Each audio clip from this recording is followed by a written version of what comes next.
Some people just can't be pleased no matter what you do, and no one knows that like someone who has worked in customer service. This video is full of customers who took picky to the next level, including one guy who made the mistake of picking on the wrong employee at a pizza place and paid the price for it. A table of 4 was seated in our dining room, proclaiming that they were hard to please. One of these codependent diners requested a room temperature salad consisting solely of mixed greens, avocado, salt and pepper, and a mixture of Tabasco and olive oil. While I thought this was a little offbeat, I went ahead and had the pantry guy pull the salad greens out of the cooler to warm up. I made the Tabasco vinaigrette, sliced up the best avocado we had, and put the salad together. The food runner grabbed it from the cold pass, put it on a tray, and away we went. Then I heard an audible complaint from the dining room. The server came back with a barely touched salad. Apparently the salad was still too cold, and the customer had requested that we put it in the microwave for a minute or so it'll soften up. I double checked with the server that this, verbatim, was requested by the customer. She, with a straight look in her eye, solemnly nodded yes. I chucked that plate in the industrial microwave, hit it with about 10 seconds of acceptable radiation, and pulled it out. It was melting in front of my eyes. I threw it on the tray and the server ran it back out. The server arrived 2 minutes later and told me she said it was the best salad she ever had and hopes that we add it to the menu. I finished my shift, went home, and prayed that they'd never come back again. I can't think of anything worse than a warm lettuce salad with Tabasco on it. It just sounds disgusting to me. I think if you order this at a restaurant, you should be arrested on the spot. And make up your mind, if you do want a hot salad, say hot salad, not room temperature. There's a difference. I worked at a restaurant. A family of 4 adults and 3 children would come in to eat dinner about twice a week. Every time, something would be wrong with the food. They would complain and the owner would give them a discount. The last time they tried that, she wasn't there and I was in charge. They ordered 3 whole lemons cut into wedges for their soups. Normally we don't charge extra for lemon, but these people were getting on my last nerve because they were already complaining about how the food was cold, etc. So I decided to get some petty revenge. I charged them 75 cents for the lemons. They started complaining that I was overcharging them and they wanted a free meal. I told them, you come here every week, order the same food, complain about everything, and your kids run around like this is a park. I am not in the mood to put up with this. If you go without paying, the cops will be called. They started saying that they knew the owner, that I would get fired, stuff like that. My response was, okay, we can call her right now. She's my mom. They shut up, paid, and left. They came back the next week all nice and without any complaints about the food. I did get in trouble with my mom, but it was worth it.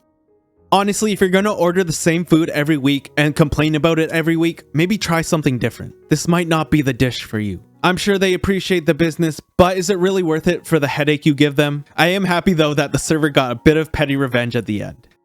This lady in her 40s ordered a Hawaiian pizza and pitched a fit saying how we got her order wrong. I asked her what was wrong with it, and she said it wasn't a Hawaiian pizza and the toppings were wrong. It had diced tomatoes, pineapples, and ham, exactly what the menu stated. I showed her this and she said, what are you talking about? These are yellow. Pineapples are orange. I was pretty confused, so I went to fetch my manager. He tried explaining that pineapples are quite yellow, not orange, and if she didn't like it, she could order something else on the house. She got mad and said no, that she wanted a Hawaiian pizza, but with the right pineapples. She started explaining what they look like, and I said, wait, do you mean oranges? Since she completely described oranges. No, pineapples, and started describing oranges again. At that point, I took my phone out, googled oranges and pineapples, and showed her. She pointed at the oranges and yelled at the top of her lungs, yes, those, I want those. My manager told her we do not have those, and that she could either pick something else or eat what she had. She left. That's the kind of story that belongs on the r/confidently incorrect subreddit. It just makes me laugh when people are wrong, but they're so stubborn they can't accept the truth even when presented to their face. Unpopular opinion, pineapples are awesome on pizza, and if you disagree, you can leave your hate comments below. I've never tried oranges though. I used to work at a zoo snack bar. We had some of those ice cream carts that had wheels, and we would roll them out to different areas of the park, then stay there for the remainder of the day. One day, I was stationed at the playground, which was one of the worst places to be. Children at that location would run rampant throughout the park while their parents sat around on benches, chatting with their friends or just not paying attention to what their children were doing. I would have hundreds of kids come up to me on a daily basis and beg for ice cream, but of course, I couldn't just give it to them. I'd always ask if they had any money and they never did. I would tell them to go ask their parents for some money, if they wanted ice cream. On this one particular day, it was exceptionally hot. One kid had a full-out temper tantrum when I told him I couldn't just give him ice cream. He was on the floor crying and screaming, and I just continued to help other customers around his howling body that was sprawled on the ground. The brat finally pulled himself together and went to find his mother. About 15 minutes later, the brat and his mom strolled over to the cart. The child was sniffling and happy that he persuaded his mother to get him ice cream. They started checking out the selections. We had about 15 different ice cream options, all with prices clearly marked. The kid picked out the most expensive option, and the mom was like, "Whatever you want, sweet baby." I handed her the ice cream and she unwrapped it and handed it to him. He immediately started drooling and slobbering all over it. It was a day that was hot, so it started melting quickly. She asked me how much it was, and I told her, gesturing towards the clearly marked sign. She freaked out. She started screaming at me about how she was not paying that much. I was just like, "Sorry ma'am, there's nothing I can do." He already started eating it. She started flipping out at me and finally gave me the money, all in change, mostly pennies and nickels. Then she asked for a napkin. The park wouldn't let us hand out napkins because too many people litter, and the amount that it costs daily to clean up all the napkins in the park was too much for the park to afford. Or so they said. I politely explained why we didn't have napkins and apologized for the inconvenience. This woman went bananas. She grabbed the now disgusting drippy ice cream from her son's mouth, who started another tantrum, threw it at me, reached into my tip jar, and pulled out the money. She stomped away with her crying son. I had to try and wipe the ice cream off my shirt using leaves from a nearby tree and was forced to sit at my stand for the rest of the day, unable to do anything about it. Oh, I don't know if I could have kept my cool after that. At the very least, I would have had security kick her out of the park. At least give me some satisfaction after all that. I worked at a restaurant where we offered a grilled 2-pound lobster for $60. It was hefty enough, but you could also get it stuffed with crab meat and breadcrumbs for an additional $10. So a woman at my table inquired about the additional price and said, "Ah well, I'd love to get the stuffing, but I'm not going to run up the bill that much." I told her I completely understood, smiled, and ordered the basic grilled lobster. As it turned out, the kitchen made a mistake and prepared the lobster with the additional stuffing anyways. I brought it down to her and explained to her that there would be no additional charge since it was the kitchen's mistake and to enjoy it. She ate the entire lobster and then waved me over and said, "Yeah, I know this had the stuffing and everything, but that's just not what I ordered, and I'd like them to remake it for me. I'm just not very full because it was mostly breadcrumbs." I told her politely that it was exactly the same amount of meat, just with breadcrumbs and crab added. Her reasoning made me want to roll my eyes. She said that it seemed like we had removed a lot of the lobster to fill it with breadcrumbs. At that point, my manager came over and assured her this was not the case. Still, she demanded that we make her another. She started making a real fuss about how this wasn't what she ordered, and that the enhanced version of the dish left her hungry. Needless to say, the kitchen was mad. We remade it, didn't charge her for the second one, and even tried to comp her dessert to keep her happy. After all that, she left no tip on a $140 tab, making sure to write on the bill, "The service was horrible," because I think she picked up on our disgust at her lack of tact.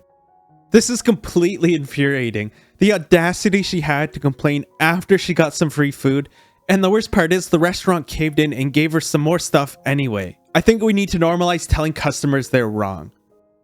When I was a kid, I worked as the shift manager at an ice cream shop. It was on one of the busiest streets in town, and in the summer we would have lines out the door all day. Most of our customers during these periods were tourists, so we never really worried about losing their repeat business. One gentleman ordered an elaborate quadruple scoop banana split with oodles of everything. I obliged and whipped up the mother of banana splits, complete with sprinkle-covered spirals of whipped cream, delicately drizzled with hot fudge and caramel. This one had Oreo bits, brownie crumbs, and Heath bar chunks. The works. After I completed this culinary masterpiece, it turned out that, with all those goodies, his creation was almost $15, and the dude was not having it. I pointed to the huge board behind me, displaying the prices of all these delicious items this man had purchased, and told him I would get in trouble if I gave him any more than a 10% discount. But he just refused to pay. So right there, in the middle of a scorching hot summer day, in an ice cream shop full of tourists and their kids, I got revenge. I held up this magnificent work of art, enough frozen goodness for at least 3 people, and offered it up for sale for $3. I basked in the glory as he looked on with rage. Needless to say, some dude with his kids right behind the original customer grabbed it up and shared it with his family. The original dude was livid, so I explained that he had ordered a custom sundae the way he wanted it, and I sold it as a secondhand sundae, which may not have been the way the purchaser wanted it.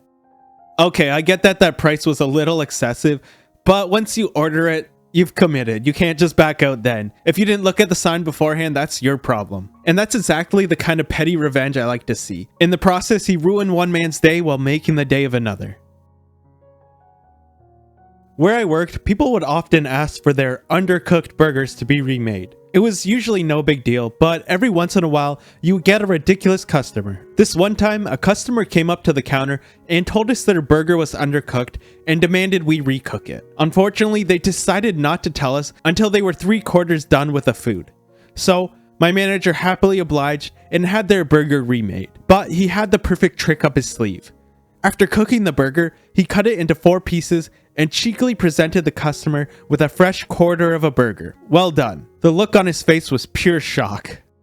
This makes me so happy when the manager doesn't cave in to the customer. I hate it when people complain just to get free stuff, especially when they already ate most of it. If you didn't like it, then why did you eat so much? Maybe this guy will think twice before sending perfectly good food back.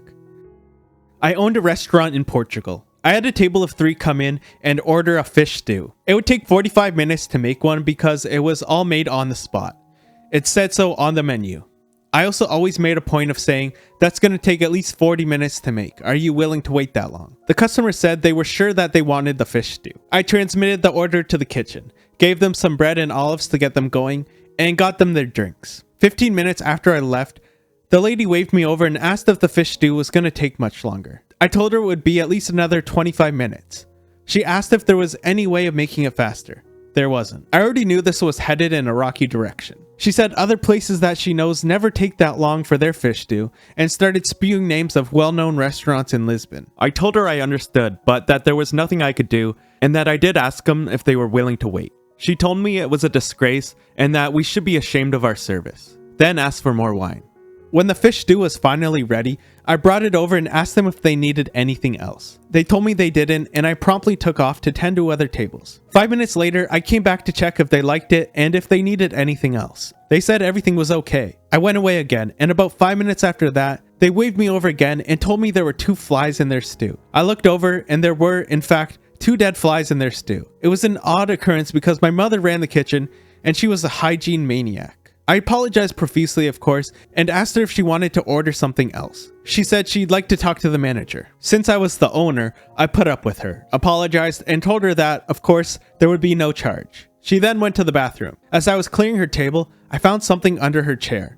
It was a Ziploc bag with 3 dead flies in it. I waited until she came back from the bathroom and said, "I found this near your chair. If you ever come back to this restaurant again, we will not serve you. In fact, I will spread the word about you, and there is no place in this area where you will get away with this trick again. Now leave." She went away saying that it wasn't hers and that she was going to call the health inspector to come shut us down. I got a picture of her from the security camera footage and sent it around to other restaurant owners in the area. I hope that owner also stuck her with a bill. There's no way she should leave that restaurant without paying. This is such a sneaky trick, and doing it to a small business owner as well just makes it even worse. At least go do it at an Olive Garden or something. Not that I'm condoning that. I'm glad he caught her on camera though and spread the word. I would just love to see the look on her face when she gets turned down from every restaurant in town. When I was a kid, my family owned several pizza places. My older sister worked at the big one, waitressing and cashiering. She told me that one night, the well-dressed father of a large family that had ordered several large pizzas tried to get out of paying for them because the pizza didn't have sauce/cheese/ingredients all the way to the edge. The family had eaten the entire pies except for the crust. My sister refused to refund his money. He threw a huge fit and reduced my sister to tears. He kept yelling and demanded to see the owner, my dad. He even lunged at my sister. Dad came out, saw my sister sobbing, and got the story from one of the cooks. He didn't say a word. He just slammed the guy's head into the wall.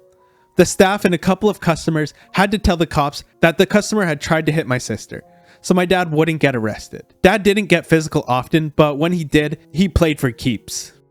I did not see that coming. I thought that dad would just tell him off or something. Not that I condone violence, but it seems like that guy had it coming. He was making threatening gestures at the daughter, so I kind of have to let it go this time. I'm glad the rest of the people at the restaurant stuck up for him.